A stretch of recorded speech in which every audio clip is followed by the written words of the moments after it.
aí, meus queridos inscritos e não inscritos? Tudo bem com vocês? Espero que não, espero que sim. Aqui quem fala é o V-Black, e hoje eu vos trago o primeiro episódio da terceira temporada dessa teoria, ou fanfic, de Eu em Boku no Hero. Antes de mais nada, um amém ao Deus Jabiroca, e como eu já tô enrolando demais nesse comecinho, bora logo começar o vídeo. O que teria acontecido, se eu fosse para o mundo de Boku no Hero? Episódio 21. O início de uma nova era.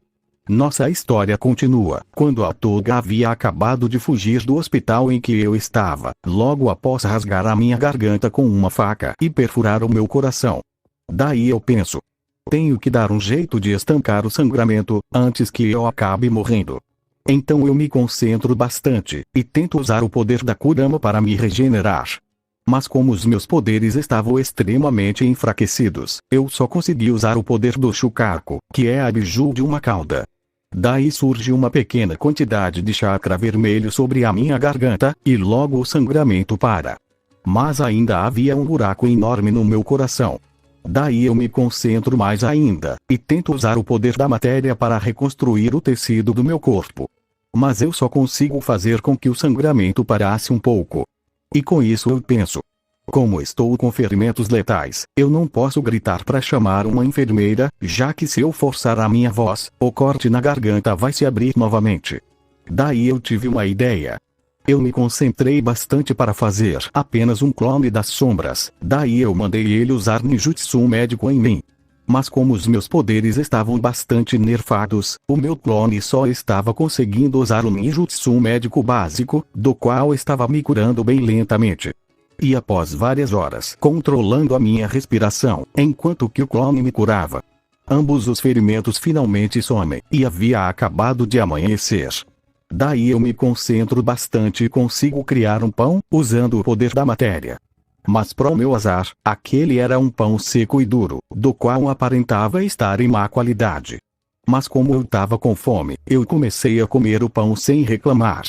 Mas logo uma enfermeira entra correndo no meu quarto com dois homens enquanto dizia: peguem ele e o levem para a sala de cirurgia, temos que realizar uma cirurgia de vida ou morte nele. Então os dois homens me colocam em uma maca, e logo em seguida saem correndo comigo em cima da maca, passando por vários corredores em uma alta velocidade.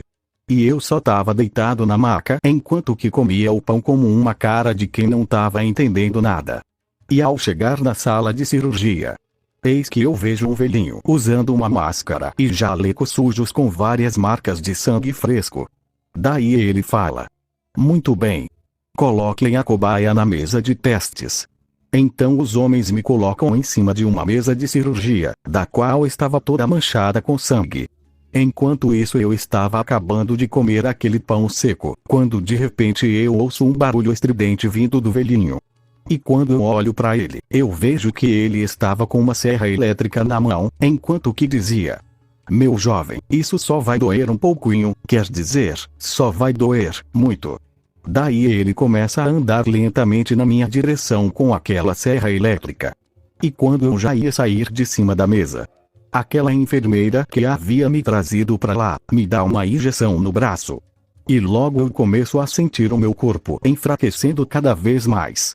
Daí aqueles dois homens colocam uma camisa de força em mim, enquanto que aquele velhinho chega bem perto de mim, e aponta a serra elétrica para a minha cabeça enquanto dizia: ora, como será que o cérebro do famoso herói Black Arceus funciona? E quando o velhinho já iria abrir a minha cabeça, eis que a porta é arrombada pelo Deku e a Kaguya. E assim que o médico vê o Deku, ele diz aos dois homens que me trouxeram: matem esse guri de cabelos verdes, e essa semi-loli que está o acompanhando. E logo os dois homens vão para cima do Deku e da Kaguya. Mas o Deku dá um chute na cara de um dos homens, usando o Oni-Forol na perna. E a Kaguya dá um soco potente na cara do outro homem, que faz ele sair voando dali, e o teto do hospital em que eu estava acaba se quebrando. Daí o velhinho diz: eu não vou ser preso sem ao menos matar um herói. Então ele dá um golpe com a serra elétrica, mirando no meu pescoço. Mas para a surpresa de todos, a Kaguya parou a serra elétrica com uma mão enquanto dizia: fica longe do meu tio, seu lunático. Então o velhinho larga a serra elétrica e tenta fugir dali correndo. Mas ele é rapidamente nocauteado pelo Deco, que deu uns mexos com pouca força na nuca do velho. E assim que todos foram derrotados, a Kaguya me colocou nas costas, e o Deco falou o seguinte: hoje de manhã, recebemos a notícia de que o hospital para onde você foi levado após o cancelamento do seu funeral era um hospital psiquiátrico, do qual haviam suspeitas de que os funcionários daquele lugar fossem doentes mentais, assim como os seus pacientes. E ao ouvir isso eu digo o seguinte: por acaso os heróis profissionais perderam um parafuso durante a luta contra os vilões? O que é que eles tinham na cabeça para me mandar a um lugar como aquele? Então a Kaguya diz: foi porque não tinha um hospital mais perto, do qual oferecesse atendimento grátis para heróis. E depois de um tempo caminhando, a Kaguya me pergunta o seguinte: tio Black, é impressão minha ou você engordou uns 10 quilos? Daí eu digo: é só impressão sua, minha querida Loli fofinha. Mas a Kaguya diz: tio, eu não sou mais uma Loli. Mas eu digo: você não tem mais o tamanho de uma Loli. Mas ainda tem cara de Loli, jeito de Loli, fofura de Loli, se veste como uma Loli, se comporta como uma Loli, e acima de tudo, você tem uma alma de Loli. Em outras palavras, você é uma semi-Loli. Daí o Deco diz o seguinte: caraca, eu nunca ouvi alguém falar tantas vezes a palavra Loli na mesma frase. E depois de um tempo a Kaguya diz o seguinte: tio Black, se prepara para correr. E eu digo: mas eu ainda tô com a camisa de força, se as pessoas me virem assim, eu vou passar vergonha alheia. Então o Deco e a Kaguya dizem ao mesmo tempo em que corriam: tô nem aí. E assim que as pessoas viram eles correndo, com a Kaguya me levando nas costas, e eu com uma camisa de força, todos começaram a rir muito, e um dos heróis que estava ali perto tirou uma foto minha, e fez o seguinte comentário: isso sim é uma corrida maluca de verdade, kkkk. E ao chegar em casa, o Deco tirou a minha camisa de força, e a Kaguya foi até a cozinha para comer algumas cenouras. E assim que os meus braços se libertaram da camisa de força, eu comecei a enforcar o Deco enquanto dizia: da próxima vez que você me fizer passar vergonha em público, eu vou enfiar a metade de um cabo de vassoura no meio do olho da sua jaca. Estamos entendidos? Daí o Deco, quase azul de tanta falta de ar, balança a cabeça em sinal de confirmação. Então eu largo o Deco, e vou até onde a Kaguya estava. E chegando na cozinha, eu vejo a Kaguya comendo algumas cenouras, como é de costume dela. E logo eu faço a seguinte pergunta: onde está o Todoroki? E na hora a Kaguya responde: ele saiu para se divertir um pouco. Daí eu penso: será que o Todoroki finalmente decidiu arrumar uma namorada? Mas eu deixo isso de lado, e logo eu faço as minhas higienes, e visto um terno social como uma gravata borboleta. E vou indo andando até chegar nos laboratórios Stark. E chegando lá, eu cumprimento todos os meus funcionários, e vou até o subterrâneo dos laboratórios, que era onde os projetos secretos da minha agência ficavam. E lá, eu ordeno que todos os melhores cientistas e mecânicos fizessem um traje novo para mim, que fosse bastante resistente, e que me representasse bem, já que o meu antigo traje foi completamente destruído pelo Hulk. Daí os funcionários começam a trabalhar como loucos para confeccionar o meu traje. E após 2 horas de muita correria, o meu traje finalmente fica pronto. E ele era exatamente igual ao traje do Superman, só que totalmente preto. Daí eu agradeço aos funcionários pelo traje, e vou caminhando pela cidade, à procura de algo para fazer. Até que de repente, um vilão assalta uma joalheria e começa a fugir em um carro com as joias, enquanto que ria muito alto. Então eu visto o meu novo traje, e vou correndo em uma velocidade de 200 metros por segundo na direção do bandido, enquanto que me concentrava para formar um simples Rasengan na mão. E logo em seguida eu acerto o Rasengan no carro do bandido, fazendo o mesmo ficar de ponta cabeça, pela força do impacto ter sido muito alta.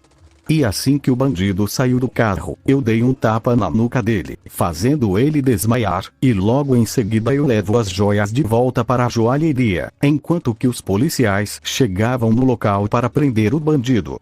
E assim que as pessoas me viram, elas perguntaram: quem é você? E eu digo o seguinte. Eu sou o Black Arceus, só que como o meu antigo traje foi totalmente destruído na minha última grande batalha, eu tive que mandar fazer um novo traje. Mas logo uma repórter chega do meu lado e me pergunta. Com licença, senhor Black Arceus. O senhor poderia nos informar qual é o significado desse S que está gravado no seu peito? Daí eu respondo o seguinte. Primeiramente, não me chame de senhor, não gosto que me tratem como um velho. E respondendo à sua pergunta. Esse S significa esperança, em uma língua muito antiga. Então as pessoas começaram a gritar o meu nome enquanto diziam. O traje ficou top, me dá um autógrafo, eu sou seu fã. Daí eu começo a dar autógrafos para vários fãs, enquanto que ia andando até a minha casa. Mas no meio do caminho, eu tento usar os meus poderes para voar. E eu até que consigo levitar um pouco. Mas ainda era muito pouco para ser considerado um voo de respeito. E assim que eu cheguei em casa, o Todoroki estava sentando no sofá com uma cara triste, e a Kaguya estava tentando confortar ele dando um abraço. Daí eu chego perto do Todoroki e pergunto. Você tá bem? E na hora ele diz. Tô sim, tô muito bem. Ele falava isso enquanto Kiss derramava uma lágrima. Então eu peço ao Todoroki para ele contar o motivo por estar daquele jeito. E logo ele me diz. Que ele havia saído para tentar arrumar alguma garota que aceitasse namorar com ele. Mas todas o rejeitaram, e chamaram ele de fogão/geladeira. E na hora que o Todoroki disse isso, eu dei uma leve risada e disse. Bom, mais sorte da próxima vez, um dia você vai encontrar alguém que te ame. E depois dessa mini conversa, eu fui até o meu laboratório secreto. E lá, eu vi que todos aqueles 1000 clones das sombras haviam desaparecido. Daí eu penso. Parece que vamos ter que trabalhar sozinhos mesmo. Eu falava isso enquanto que apertava um botão que havia atrás de uma armadura bem moderna. E de repente, essa armadura que eu havia tocado, começa a falar o seguinte. Pode contar comigo para o que precisar, por mais que os clones vão fazer falta, eu e você somos o suficiente. Então eu dou um sorriso e digo. Valeu, Jarvis. Daí eu e o Jarvis começamos a melhorar várias armaduras que até agora eram projetos secretos, dos quais os meus clones estavam trabalhando. E após quase 10 horas trabalhando sem parar, eis que a minha obra-prima finalmente fica pronta. A armadura Mark 85. Que, se eu não me engane, é a armadura que o Tony Stark usou no filme Vingadores, Guerra Infinita. Daí eu visto a Mark 85, e digo o seguinte. Nossa, quem diria, essa armadura é mais leve do que eu pensava. Então eu guardo a Mark 85 em uma espécie de tubo de laboratório, e logo em seguida eu ligo para os laboratórios Stark, dizendo o seguinte aos funcionários. Quantas armaduras voadoras de patrulha atualmente estão ativas, sobrevoando por todas as cidades do país? E os funcionários dizem. Senhor Black Arceus, atualmente existem 5 armaduras voadoras em cada cidade. Daí eu digo o seguinte. Eu já falei para não me chamarem de senhor, e fiquem sabendo, que eu quero que vocês tripliquem a quantidade de armaduras de patrulha. Em outras palavras, agora serão 15 armaduras patrulhando cada cidade, e todas elas têm que ser do modelo Mark 26, ou algum outro modelo superior a esse. Daí começa uma correria dentro da minha agência. E enquanto isso, um vilão gigante estava atacando a cidade, e como os Power Rangers não estavam presentes na hora, eu teria que lutar contra ele sozinho. Daí eu chamo o Jarvis por uma pulseira que estava no meu ombro e digo o seguinte. Jarvis, traga as botas da Mark 21 para mim, que é a armadura dourada. Daí o vilão gigante começa a me encarar enquanto dizia. Olha só, é uma formiguinha de roupa preta, kkkkkk. Mas logo ele para de rir, quando recebe uma pancada bem forte atrás de sua nuca, dada pelas botas da Mark 21, que vieram voando até mim. Então eu visto as botas da armadura e penso. Tá na hora de testar o que a heroína médica havia me dito. Flashback com. Tenho uma notícia boa e uma ruim. A boa é que você vai ficar bem fisicamente. Flashback off. Daí eu começo a voar em uma alta velocidade, e dou um soco no peito do gigante, fazendo ele perder o equilíbrio e cair no meio da rua. Então o gigante pergunta, um pouco em choque. Como você é tão forte sendo tão pequeno? E eu digo: você vai ter bastante tempo para pensar nisso, quando eu te pôr na cadeia. E logo eu vou pra cima do gigante, dando vários socos nele de todas as direções. Eu em meus pensamentos: caraca, essas botas são rapidinhas mesmo, hein? E após 5 minutos batendo no gigante, ele finalmente é derrotado, e ele estava com o olho roxo, vários hematomas, 2 costelas quebradas, e com apenas metade dos dentes na boca. Daí a polícia chega no local, e arrasta o vilão gigante até uma prisão, enquanto que várias pessoas estavam batendo palmas e dizendo: aê, o gigante caiu. Então eu saio dali e volto pra casa voando. E chegando em casa, eu vejo o Todoroki e a Kaguya vendo TV. E quando eles me veem, eles dizem pra eu ver a matéria que estava passando. E quando olho para a TV, eu vejo que um repórter estava dizendo: hoje se iniciou uma nova era de paz. Graças ao herói profissional Black Arceus, as nossas cidades estão cada vez mais protegidas pelas armaduras voadoras dos laboratórios Stark. Mas durante a reportagem, eu ouço um barulho bem alto vindo dos portões da minha casa. E quando eu vi, era apenas um Mineta tentando pular o muro da minha casa. E quando eu já ia pegar uma pedra para afugentar ele, eis que a minha pulseira brilha, e o Jarvis me diz o seguinte: senhor, posso usar uma coisinha que eu estive preparando especialmente para esse pervertido? E como não tinha muito o que fazer, eu deixo o Jarvis usar aquilo que ele estava preparando. Daí o Mineta tenta mais uma vez escalar o muro da minha casa, quando de repente, pôde ser ouvido um latido bem alto vindo do quintal. E nessa hora, o chão do meu quintal se abriu, e de debaixo da terra saiu algo muito semelhante a um cachorro feito de metal.